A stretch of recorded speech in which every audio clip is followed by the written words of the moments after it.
millennial parents are often described as helicopter parents. Right. And that's particularly true of the boomer parents of millennials, that is, members of the boomer generation who raised millennials.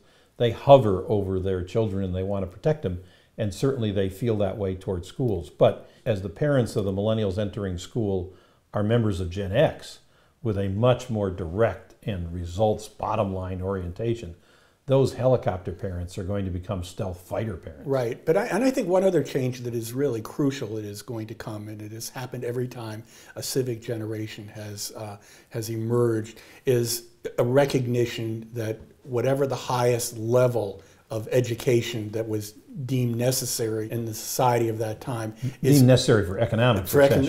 Economic success is going to be allowed and financed so that it can be spread as widely as possible for the lowest possible cost. Millennials are bearing up under 25. The average millennial graduates from college with a $25,000 to $30,000 student debt. I would think that within the next coming decades, college education is going to be offered for, if not free, that it's certainly at a much lower cost than today. And that is going to be done not only to relieve the burden on millennials as individuals, but for the betterment of society, because we need that kind of educated workforce to be able to compete in the world.